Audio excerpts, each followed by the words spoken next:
Just gonna leave that in a big ass chunk because I really like the look that portrays, and so we're gonna. But we're getting ahead of ourselves. And let that get a little bit. Where's that little booklet? I want to see what the recipe of the recipe of the was. I'm curious. Ooh, you can make a stamp pot.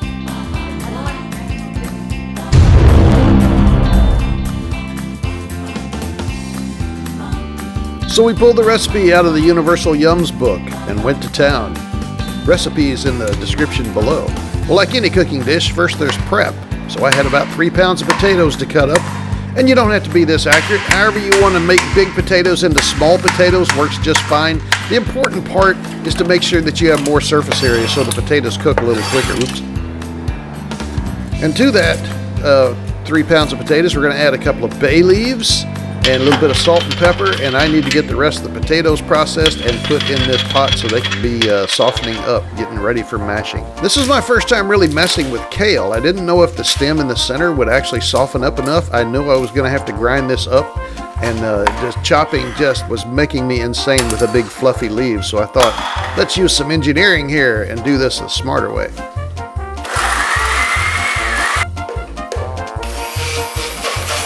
Unfortunately, none of my ways worked, so it was back to the knife. It called for shallots, and somehow in my mind I had translated that to scallions, which, you know, to me is a green onion. And apparently that is not the case at all. Alrighty, so here we are. We've got the potatoes onto a hard boil. Just flaming a tremendous boil.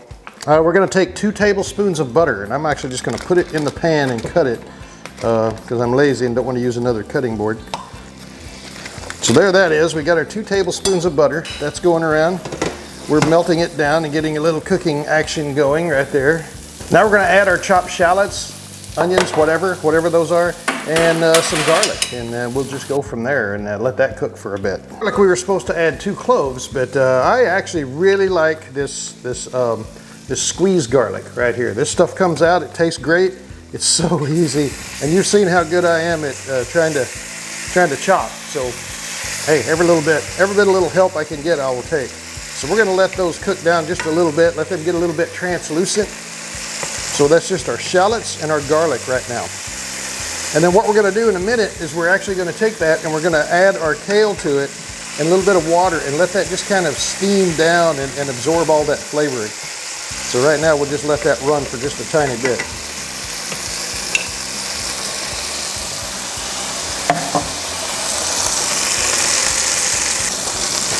Alrighty, we're running a little bit hot. I'm seeing our butter starting to brown, and that's probably not a good thing. I'm going to go ahead and start adding our nemesis, the kale. And in the process, I'm going to keep on stirring that to hopefully nothing sticks and burns on the bottom.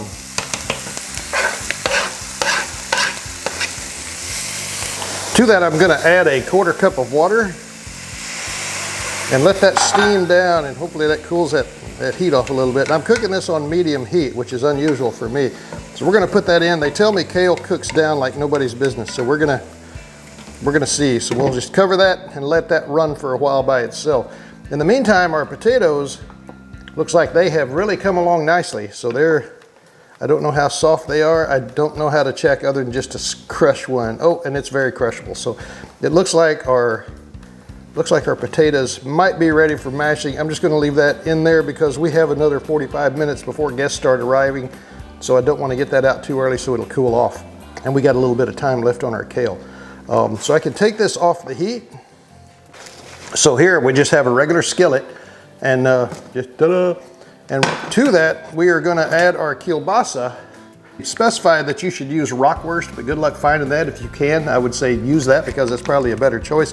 But we're just using this Hillshire Farm kielbasa right here. So it's already cooked. It's not hard to open. I don't even think I'm supposed to get a knife out for this. Oh no, it comes out really nice. And I'm just gonna leave that in a big ass chunk because I really like the look that portrays. And so we're gonna just throw that in our skillet and let that get a little bit of brown on the outside because I think that really adds to the flavor as well as the look on this stuff. So we're just going to take both of those and hopefully we have enough skillet real estate that we can, if I can get that out. Oh, I broke it. Okay, well, that's all right. So, yep, it all fits in the skillet. So we'll just let that go for a while, get a little brown on it, and then we'll flip it over and do the same to the other side. And while we're here, check our kale, see how it's doing. It's actually really softening up. I just kind of want to move it around because I want to make sure we don't have any sticking or burning on the bottom. Back to our kielbasa. Let's go ahead and see how we're doing on that. Getting just a little bit of high spots that are getting pretty hot. And I've got this pan scorching right now. Probably should be turning it down a little bit.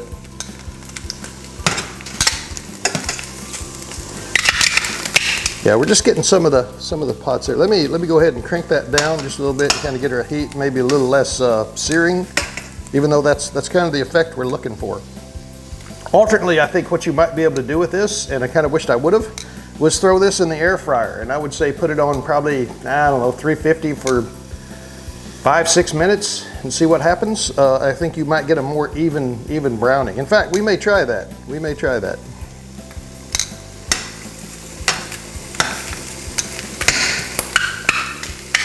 You hear the sausage screaming, "Aye, aye, it's hot."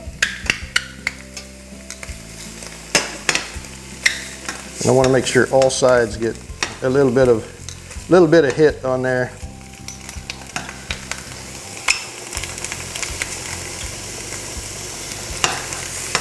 That's the beauty of using the pre-cooked. That way you don't have to worry about whether the pork's all the way through done, you know, because that could be ugly otherwise. Actually, I was having a little difficulty getting a nice even char on the kielbasa. So what I did is I took the other tablespoon butter I had left over, threw it in the skillet to give it a little more of a cooking medium, so that oil actually takes the heat from the pan and spreads it out and makes it a little easier to hit those high spots on the sausage. So what we've got right now is something that's coming out looking very nice here, very nice. So we're going to go ahead and just continue cooking that until it gets to where we think it ought to look like, and then we'll pull it out and set it aside and get it ready for later. After I started this mess and invited the people, I don't actually own a potato masher.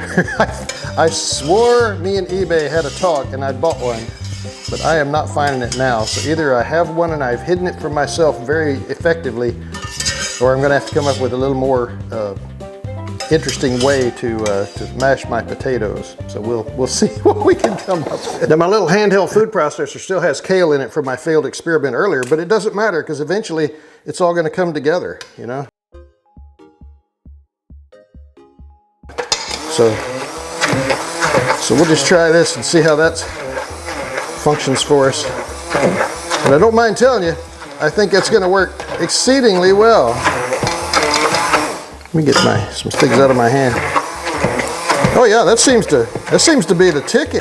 Let's go over here and get this on in there. I got a lot of sticking. I did have a little bit of,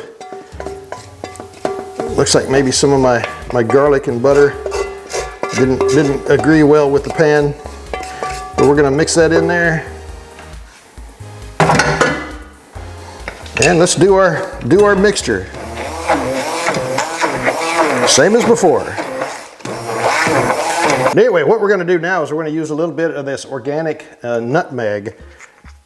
And we're actually, I thought about getting just the straight up pre-ground nutmeg, but to be honest, I kind of wanted to do this as fresh as I could, and plus it's a little bit of fun. You can actually see it here. So.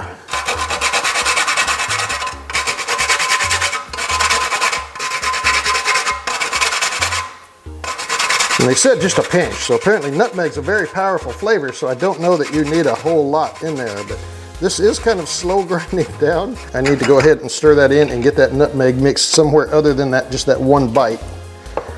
So. All right, so here we are with our place setting, just waiting for guests. We just put the mashed potatoes and kale mixture in the bottom of a serving dish, and then just put the kielbasa around on top. And we are now celebrating the Netherlands stamp pot, which you saw a close second ago, and you probably will again.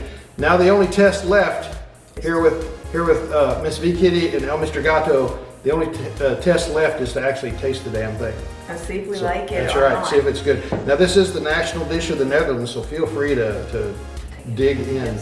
Oh, I didn't give you a serving spoon. Yes, I was just. So use your own damn spoon. So I had to get the stuff. So there's your implements. If you Now we're going to try it at the same time. Oh, okay. We gotta wait for you. As long as we Unless have. you cheated already and tried it. I have not.